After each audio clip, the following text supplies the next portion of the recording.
Today we speak with homeopath Paula Lattimer, who specialises in treating autism and autistic spectrum conditions. She has completed training as a cease therapist in 2010 and then went on to train in Ton Jansen's detox method.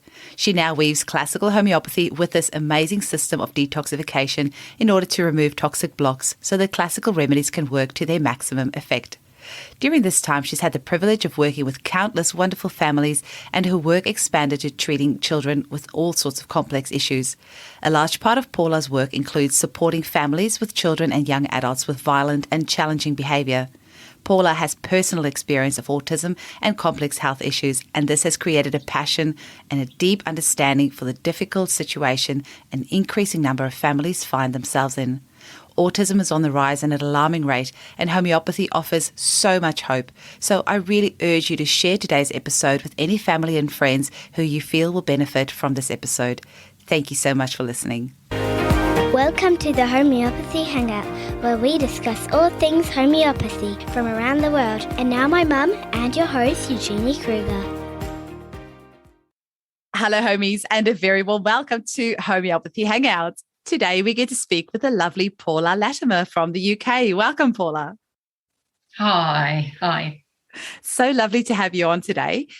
You have got a really cool story for how you were introduced to homeopathy. I wonder if you can share that with our listeners. Okay, so it's kind of, there's been different stages, my leading into homeopathy. I was so blessed, and I don't know what possessed my mother to do this, because it certainly wasn't her world. I'd sort of floated around on antibiotics until I was 12 with throat conditions, and she took me to a homeopath, and it was transformative. That was it. I actually haven't seen a doctor for 47 years. Wow. That was it. Like one session. And it wasn't even a series of appointments. It was like, went to a homeopath. Saw somebody called Janet Meldrum, actually, who's some homeopaths on here might remember. She was fabulous. And yeah, it changed my health. And then until I was 30, I was really healthy. And then I started having my children actually at 28. My daughter was fine, no issues. But my son, he actually had problems even through the pregnancy. That's a very, very nice story. I was advised to terminate that pregnancy, and he is now 27. Oh. Yeah. You hear that so often, amazing. hey? I know. I know. Good on you for listening to your instincts. Tell us that story. I know. Yeah, but with a happy ending. And, all the way through the pregnancy, I was told, you're going to lose him, but you won't know it. You'll come to us and we'll tell you your baby's dead.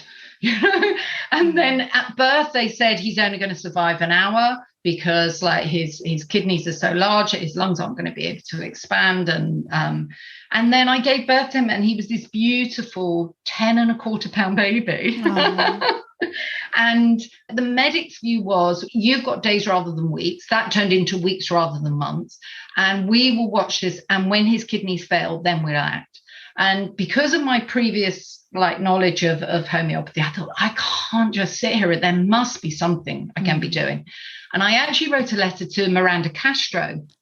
And you won't believe this. I spoke with her just this morning. She's going to be on the podcast next week, and we had a little chat this morning. I thought, I should write her another letter and tell her what happened, because I wrote her a letter, because it was even pre-emails and things. It was like proper, write a letter and post it. Wow. And sent a photo of my son, of this beautiful baby, and said, this is my beautiful baby, and he's so healthy, and they're telling me this can't be how this is, what that it's not going to work out.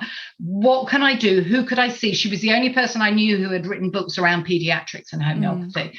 And she referred me to Nikki Paul here in the UK, who was then ended up being she was the principal of the college I ended up training at.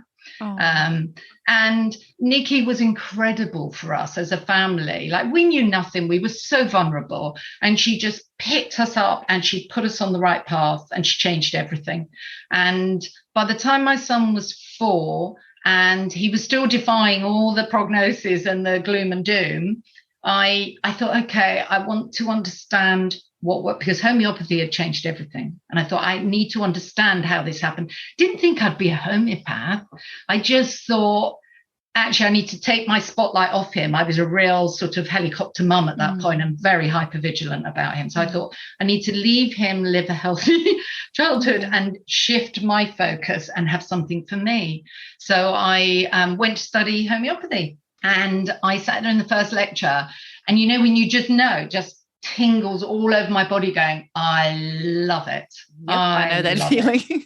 Yeah, like I get this inside out and back to front. I know it, you know, and I just loved it. And then it was a 4-year training. And in the 4th year, oh my God, my son's health, because his health had morphed into other things. So his kidneys were fine, but he had very complex health issues all the way through. And I decided I had to home educate him, because I just went, do you know what? He's healthy at home. As soon as I try and put him in a school, his health goes crazy. So 7 till 11 years of age, I home edited him. But I started that in my final year training. And I was like, oh my God, all this hard work, and I'm not even going to get to be a homeopath. Whoa! And but it took me into a world of all these amazing families that had children with complex issues, and a lot of children who were on the spectrum, on the autistic spectrum, and they would never cope in mainstream, but they didn't need to be in special schools. So the parents were choosing to just do it their own way. And it was incredible. We kind of set up a small school, and we had about 30 children, and we pulled resources. We rented a lovely site out in the woods, and we pulled resources on tutors. So the children still spent more time playing in the woods than they did sitting in a classroom. You're giving me goosebumps. That is unbelievable. It was great. It was a really special time. And what happened was I was almost like the resident homeopath there. So 9 out of 10 of my supervised cases were children with complex needs and or on the autistic spectrum.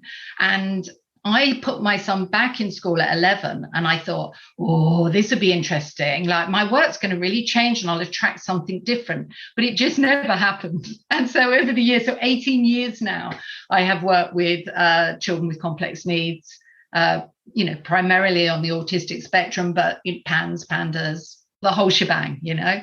And it's great. It's beautiful, beautiful work. And every now and then I've sort of gone, oh, I'm done with autism. I just don't want to work with autism anymore.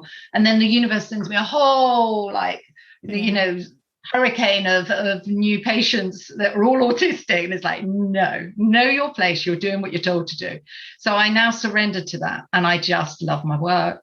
I'm really blessed. That's amazing. And just by the way, that is one of my favorite introduction to homeopathy stories ever. That was so beautiful. And just you can just see like how the universe is. I'm a bit nervous. I feel like I'm talking a million miles an hour.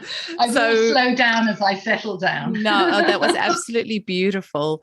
Now, with families with children with autism, when you manage to heal that child, it's not just the child that benefits, it's the entire family, because these families with children with complex health issues, it's a full-time job, you know, like going from appointment to specialist, and often with the behavior and the things that are associated with it, it affects every single member in the family. So it's not like an autoimmune disorder or if the child has chronic ear infections or something like that, where it's kind of just that child that almost suffers with things like, you know, OCD and PANDAS and autism. It's the whole family that really bears the brunt of it. And so if you can make that difference in the life of that child, it's the whole family and sometimes the whole community that actually, you know, has a flow-on effect of that. If you have that child with autism in a mainstream school, all the other kids in that class are affected by it as well. So really the difference that you're making, Paula, in these families' lives and the community's lives are so amazing. So yeah, between myself and the universe, we'll keep on like nudging you and making sure that you stick with us, because it's so needed. And if you look at the rates of chronic disease in children these days, it's only going up. It's not going down, which is very, very scary. It is shocking, isn't it? You know, I mentioned to you earlier, this research group that I'm in, and the 4 of us are all overwhelmed and inundated with the amount of new patients. And it's all children. We all specialise in autism. That's crazy. It is really crazy. Now, one of the tools that you have in your, or one of the arrows in your quiver is the homeopathic detox therapy that you use with these families as well. Do you want to talk a little bit about that? We have had Roger Savage on and a couple of other people, but for, some people, when they've discovered this podcast for the first time, they listen to the newest episode and they work their way back. So, for those listeners that don't know what homeopathic detox therapy is, do you want to tell them a little bit about it and how you use it in your clinic? Yeah. So I had worked with autism for about 10 years before I came across detox therapy. And at that point, I was working constitutionally, obviously, embracing miasms, organ drainage was a lot of the work I was doing. And every now and I'd bung somebody an MMR 30 or something like that, but not a systematic approach. And it really frustrated me that there seemed to be a plateau. And I knew, because of what had happened with my son, I knew the power of homeopathy. And I knew that if you can cure really complicated, heavy pathology, that you can cure autism. So it's like, so what's holding it back? Why isn't this going the full mile? So then I happened to come across Tina Smith's book. And it was at a time, because my son ended up on the spectrum, and it was at a time where things were really difficult with my son and very much at breaking point. He was violent and abusive and very turned outwards with his autistic behaviour, and always very verbal, but, I don't like this whole high functioning, low functioning business, because, high functioning brings just a whole different set of problems with it. But in any case, I read the book with him in mind and thought, okay, well, I'll give it a go. And so I got supervision. I wasn't trained in detox therapy at the time, got supervision to detox him from an antibiotic he'd been on for 6 months at the beginning of his life, from day one, trimethoprim, horrible, murky antibiotic, and ran the detox, and it just changed everything. I mean, at that point, he was 14 in age 8 clothes. He was so malnourished and not thriving. His health was atrocious, didn't have a single friend, life did not work. And it wasn't like a flash in the pan, like going through the detox, there wasn't a lot of gains, but it was in the 2 to 3 months afterwards that he just grew and everything just changed. So I thought, wow, I need to train. So I went off to train in it. So I trained in cease therapy. And then I also did some training with Ton Jansen with the homeopathic detox therapy, as he called it back then, and Kim Kalina. And so then I started weaving it in, and it's just such an integral part of what I do now.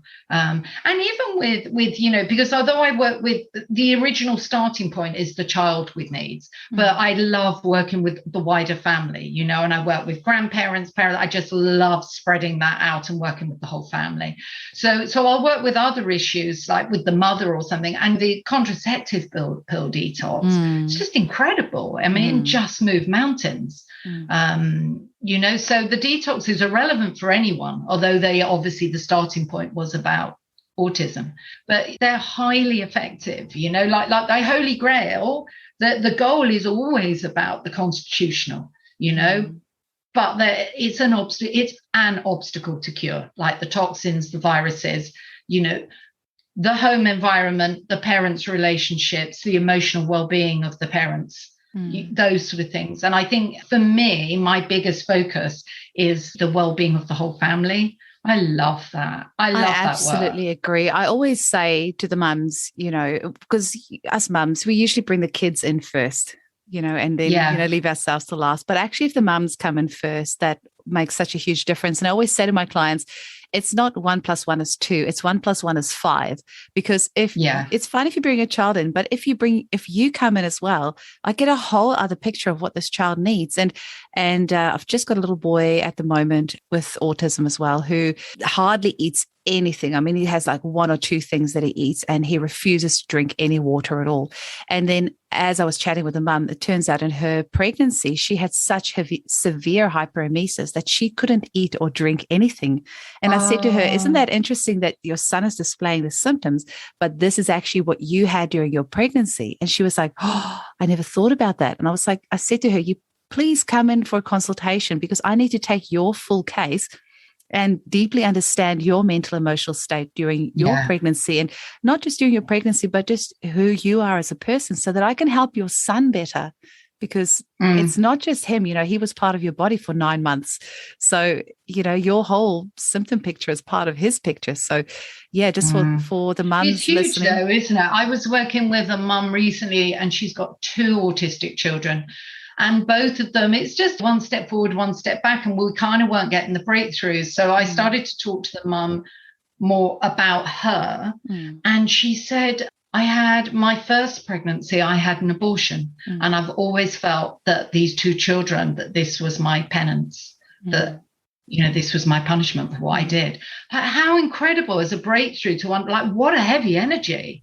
To be in the womb with that mother, to then that's what they're experiencing in the house, it's heavy. That's a major obstacle to cure.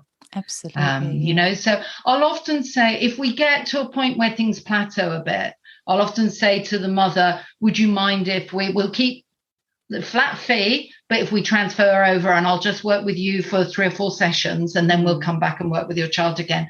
And that is an unblocking, that is really, really helpful. And often the children can't heal until, I say the mothers because I only work with women and children, but, and so much of the family's well-being is actually, centralized around the mum, as annoying as that is. I always say, I wish I could just throw my toys out of the cot and lose my cool for the day, and then not have to pick up the pieces of the whole family for the week afterwards, because the whole family's well-being relies on the well-being of the mum. It's I can so remember annoying. being like that. Back in the old days, I'd be like, I just want to be angry and upset without everyone falling to pieces around me. Exactly. Want to have my own emotions. Exactly. But then the flip side of that is when we heal as mothers, our children heal. So just for any of the mums out there listening, if you are taking your child to a homeopath and you've been resisting going yourself, please go, because it actually does help us to help your child better. Absolutely. Absolutely. When we were talking about family constellations just before, and I would go to a family constellation workshop, and I'd always be working for my son, and I'd be telling them about his anger and his violence and his behavior. And I can remember they'd go to me, what about your anger? And I go, no, I don't have any. We're perfect. What do you mean? No, I don't have any. But, I trained as a 3 Principles of Innate Health facilitator with Ian Watson. That really shifted the focus of my business. Can you tell us a little bit about what that is? What is that? Oh God, now you know how you study homeopathy for 4 years, and then people say, and I still don't know what to say when they say what's homeopathy. I've got that one nailed now, I'm fine. But when people say what's the 3 principles, I'm saying, blah, blah, blah, blah. It's an understanding, it's a spiritual and psychological understanding about how we create our own experience of life. And I was working with a mother yesterday, and she was telling me this stuff, and it was all this and what if this happens, and what's going to blah blah blah blah. And I said, there's the fact, and there's the story. The story is the suffering. That's all you're suffering. And that's it. You are making up your own experience of life moment by moment with your own thoughts. It's mind-blowing. I went along to my first training with Ian, and life was pretty tough. I had a lot of tough circumstances at the time, and I knew something had to change. I hadn't even Googled what were the 3 principles. I just knew Ian's great. Anything he's involved with is going to be of worth. I'm going to do it. I'd wanted to do a weekend workshop, taster workshop, but instead I signed up for this thousands and thousands of pound year-long facilitator training in a whim, and went there and just sat, and everybody else was really experienced in the principles. It was supposed to be a prerequisite of the training that you already had previous experience. They had none. And they were doing that round the room thing, and they were all really happy and shiny. And I was kind of like, oh my God, I was like a bum note. Do you know what I mean? They were all resonating at a really different level than me. And I was aware of it. I was also aware of my judgment of it, which was really interesting. Look at this lot. And I was kind of like, why am I judging it? I should aspire to be like that. Look at them. And I came away. I held my hand up I mean, Ian will really laugh if he listens to this. But I held the first weekend, I just sat there getting angrier and angrier and angrier. And I held my hand up at the end and I said, can I just say, I'm going home to a violent and abusive autistic son, not because I think I am, but because I am. And Ian just sat there really casual and kind of went, well, just trust that maybe it could be different. And I came away like, Rrr. But I came home and for 24 hours, my son didn't swear or hit anybody. Wow. And I was like, wow, something's in this. There's something in it. And I thought, do you know what? I've tried life one way and it was pretty near. I'm going to try life a different way. I'm just going to trust this and I'm going to act as if I believe it and I have no judgment. So for the first month, all I did was watched my thoughts and went, instead of allowing them to become a story, just a thought, like it's a game of tennis, just bat it away. Wow. And everything started to unfold and change. And it took the year. There was no big, wonderful magic moment for me. Lots of people around the 3 principles feels there's a moment where they get some massive insight. It wasn't like that. It was a gradual unraveling for me. But it was absolutely life-changing, and it gave me a vocabulary to be able to really help families without sounding floaty or spiritual or like I was talking about religion, that, to help them understand that there are bigger and deeper reasons why, and that there are gifts in everything. And I'm not talking the gift of autism because it's bloody hard work and awful, but there are gifts in everything. Everything is leading to the next thing and the next thing and the next thing, and because it had also become really apparent that whose child got better and who didn't was so random. It was so random. And it wasn't the people making the biggest rod for their back or the parents that were most tortured or, I'd have parents who were just doing everything and their child didn't get better. And then I'd have others and the parents were still taking them for a McDonald's 3 nights a week and they got better. Like, there was no logic to that. So it helped me have an understanding, and to have peace with why some don't get better. And also it gave me something to be able to share with families, that no matter what happened with their child, that they had a different experience of that. And that to me it's like, there's the homeopathy, which we know is genius and we know it can change everything. However, it isn't everybody's fate to get better. And when the parents are in a more peaceful state, that they're okay whether their children get better or not, that they're okay. They can have a good life either way. There is a non-attachment to outcome that just really enables healing. It really resumes flow in the family. Do you know what I mean? It's like that intensity, that, the intense way in which you love your children. And there's like your average love. And when you have a child with special needs, there's another whole level. And that clinging on and desperation for it to be different is a very heavy energy, and that can be a toxicity all on its own that is the obstacle to cure. Absolutely. And so going back into a space of just seeing health in your child and really loving them and facilitating the healing, but seeing the health in them and having joy still in them, because sometimes there's no joy left in it either. So for me, that's the bit that really fulfills me, is working with parents on that level. I love it. That's beautiful, Paula, because what you're saying is actually not something that we've talked about on the podcast before, even though we've had several podcasts mentioning autism, but that deeper level of understanding and just coming at it from a different angle, that's very healing in itself.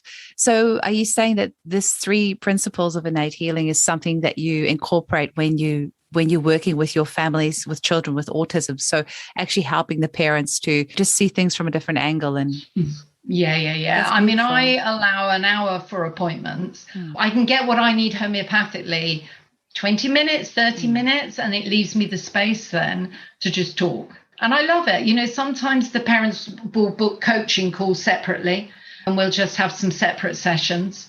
But there's more than one life involved when you were saying earlier about the ripple effect through a family, and it's grandparents and siblings and, so it's not a tragedy. You can have a child with special needs and still have a happy, good life. And somehow that can get lost sometimes in amongst the fixing. I think the fixing can also feel very heavy for the children. Oh, absolutely. You know? I sometimes by wonder. implication, you're not good enough. Absolutely. I need to make you better than you are, you know, and that, to me, that's like when you have a mainstream child and the parents want them to get 10 A grade GCSEs and yet they don't feel able. You know, when you have an autistic child and you want them to be different, no matter that you're coming from a place of love, those children are just absorbing every emotion. They're so sensitive, you know, they're sucking the whole lot up, and that's a lot for them. Oh, absolutely. And I sometimes feel like every time they're going to their disappointment, like, you know, it would be inevitable to have that feeling where you're like, well, something's wrong with me because my mum keeps taking me to these people that are trying to, you know, fix me. But it's a fine line, because, you know, some of those therapies are very needed. But if there is a lot of that, it's can be a very fine line where they can feel, okay, well, obviously, you know, I'm broken. I keep seeing all these people. So what I worked on Zoom before the whole COVID thing, and really because I really don't like the children listening to their story being told. Yeah, I don't like it. Just over and over again reinforcing all the negative stuff and what they can't do. It's not good. But back on the 3 principles things, interestingly, within a couple of months of me being around the principles, my son walked into my office one day and was just looking out the window, and he said, you know, the problem was, Mum, that you just never realized that I could feel all you're thinking. Wow. I know. It's interesting, isn't it? It's like, wow. How amazing that he could vocalize that far out. I know. But, you know, I used to go to my own homeopath, and I used to talk about my anxiety, and I'd say, like, it's not fear, it's terror. I said, it's definitely not fear. This is another level. It's terror. He was feeling that. Like, I would have done anything. I would never have vocalized those emotions to my son, but they're just sponges, you know? So working with yourself first is really, really important.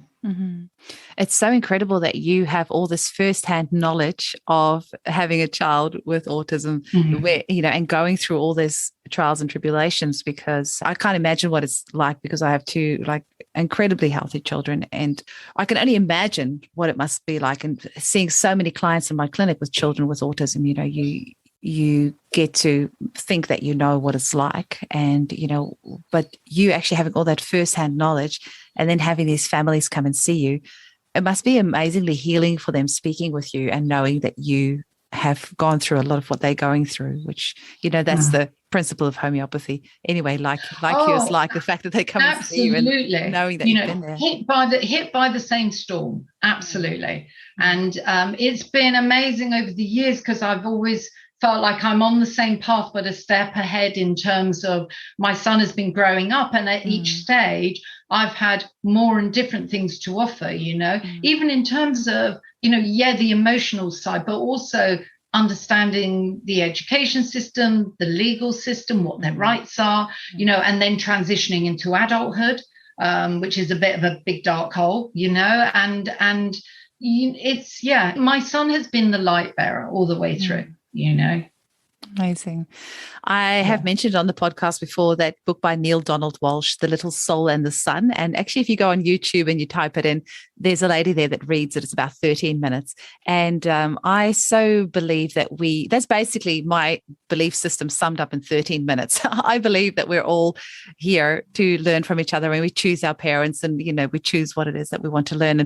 And if in this lifetime you want to, say, for example, learn acceptance, then, you know, you make soul contracts with your children that you want them to put you in a position where you have to learn acceptance. And the only way that you can do that is to be a certain way that makes it hard for somebody to accept you. So then you can learn that lesson of acceptance. Or if you want to learn the lesson of patience in this lifetime, then, you know, being put in a situation where it's very hard to be patient, because that's the only way that you're going to learn patience. You know, you can't see the light if you are the light. So, you know, being put in situations of darkness so the light can really shine. That's a little bit. It's interesting, but it just made me think of that. Someone was telling me yesterday about somebody she knows who has set up a business, and the families pay a monthly subscription to keep them healthy. So in a proactive way, rather, so they don't go when they're ill and blah, blah, blah. And I was saying, yeah, but, this was our fate, our journey, and we're all such different people because of what happened. My son went through a stage, I can't even remember when, 19, 20 years of age, where he was processing and he was hovering around with depression. And he was saying to me one day about what was even the point of his life, and I was saying to him, are you joking? I said, you've changed everything. I would never have been a homeopath. I would never have worked with families with autism. Your sister wouldn't have been a teacher that worked in pupil referral units with children who are not able to cope. Like everything changed because of you. You did that. But it was so sweet, Eugenia. It makes me kind of, because I could see him like pumping up. Like I could see his self-esteem going up as I was talking about it. And he was saying, oh, so really I helped all those families. Yes, you did. Yeah, of course. Said, yes, you did. Yeah, it was all because of you. I was a marketing manager. I was a vegetarian marketing manager in a meat company. Oh, no. Far out. Crazy, isn't it? Yeah. Well, you must have been a good marketing manager then if you could be a vegetarian and market things. But yeah, how amazing that it's fine. I don't need to drive a Rolls Royce to be able to market one. It's fine. Yeah, amazing that that he was able to bring you in alignment with what it was that your soul really wanted to do, and yeah, that's just amazing. I think you mentioned that you might have some cases for us as well that you want to have a chat about. Yeah. I'd love to hear those. Yeah. So I've got a few here because I've got a couple of different ages because I thought because it upsets and bothers me that the parents will often say, oh, I'd read all over the internet that if I hadn't, salvaged the situation by the time they go to school, by the time they're 5, that there was no hope. Utter nonsense. Utter nonsense. I'm actually working with a 40-year-old man at the moment, and he is doing so well. Like his wife had contacted me and said about treatment, and I was kind of like, I don't know, like it's all right you wanting it, but he needs it. And this is what I've never just had a wife contact me and want to set this all up. But I went with it. And at the time he was having violent meltdowns, no job, reversing day and night. They had 3 children and she was very upset about the impact on the children. So she'd made him leave the family home. And we've worked together and he's just done so well. Like he was back in the family home really quickly, no violence, no meltdowns, working 16 hours a week and part of the family again. It's great. That's just incredible. Any age. Well, with homeopathy, because you're taking the name condition out, like there's autism, but you don't have to have, it's all degree of, isn't it? You don't have to have day and night reversed. You don't have to have chronic gut pain. You don't have to, all those things shouldn't really just go with the territory, Absolutely. Yeah. So in any case, first of all, there's a little lad that I always find it so hard not to say the names. Little lad, 5.5. We worked together. We've been working together for 18 months. During that time, there's been 9 appointments, 4 detoxes. So the detoxes have been polycontraception, polyvaccination, ranitidine, and polyantibiotics. So when he came, his speech was like an 18-month-old. So he was 5.5 with the speech of an 18-month-old. He had questionable understanding, 3 hours to get to sleep at night and then awake again by 3 a.m. Oh, my gosh. Very constipated, limited eye contact, zero social interaction, and very anxious. 18 months later, he's saying whole sentences. He's passed his phonics test better than the normal kids. He sleeps all night, every night, daily bowel movements. His mother said he's a normal, happy 6-year-old. So we are now 18 months. That's pretty amazing. That's amazing. We're working on fluidity of speech, and he's a little bit noise sensitive. I mean, it's amazing, isn't it? And she came about him. And then when we were working together, she said actually about the brother. So the brother was 3.5, developmentally delayed, only opening his bowels once a week, constant sore throats, anxiety, anger and aggression. So because we were working with his brother, this came up about the younger one. And I said, well, let me work with him. So he's had 7 appointments. He now has 0 delay, advanced speech, daily bowel movements, no tantrums, no anxiety. What? There's nothing to do. It's incredible, isn't it? I know. That is incredible. So that was 7 appointments, constitutional always, but 2 detoxes, contraception and vaccination, and the strep nosode for him. Oh my gosh, that's incredible. But it is incredible, isn't it? And, you know, I say this to parents. I say, honestly, like, I can't give you guarantees, but if you sat in my seat for 1 week and you witnessed what I witnessed, I know, you would feel so much safer and more confident about what the future holds. Absolutely. You know, because anything is possible. And how wonderful those families came for their follow-up appointments, because that is something that frustrates me endlessly, is when people just don't come for their follow-up appointments, because they are so important. You know, I have a few clients with autism as well, and you just look back like 12 months, 18 months, 24 months, the ones that come regularly for their appointments, that child is in a completely different place 1 year, 18 months, 2 years down the tracks, completely different place. But they need to come for those follow-ups so we can just keep a hand on the case. And, you know, if you leave it 6 months between appointments, I always feel like I'm just kind of starting back at square one, because I've got hundreds of other clients. So if you wait till 6 months, I don't even remember who that person is. You know, there's hundreds of other clients. So, but also their reaction to that last prescription is completely irrelevant. It is completely irrelevant, and they often don't even remember what happened. They don't remember, what didn't happen. So you ask them, and they're like, "Well, they don't know." So. Yeah, it's how wonderful. No, I'm very blessed, actually. I have, you know, my families tend to be very committed. You know, there are those that you know, weeble off, but generally I've got a lot of very committed families. And, you know, I feel that's part of the privilege of the work as well, is the amount of, like, the dedication and the love that I witness all the time. Another little boy, 6 years old, he was in America, and we started, so we've been working together 8 months. He's had 4 appointments. Now, they were a very, very broken family, and the mum was very interested in the 3 principles. So right from the beginning, I always send links, you know, because that's free all over YouTube. So I send links to relevant talks. So she had got involved with that, which was amazing. We've only run 1 detox with him, vaccination one. So when we started, he had words but didn't use them. He was depressed. It was very strange to see it in a little lad. Completely blank, no motivation, no opinions. Bowel movements were dark and toxic. Gross motor skills were very poor. No bike riding, no jumping, very sensory. Worst of all was he was very malnourished and skinny. He was only drinking smoothies, no solids at all. Wow. 8 months later, his weight's at an all-time high. He's very happy and engaged. He seeks his parents to play. Speech is coming along. She's been the sweetest lady. Actually, she'd sent me an email saying, after the poly vaccination, saying, I remember being so anxious and terrified of any temporary behaviours that might come up during detox process. Just wanted to provide an update that we're on week 2. So only on week 2, and I can see the light at the end of the tunnel. I see my baby the way I remember him prior to the diagnosis coming back to me. Aww.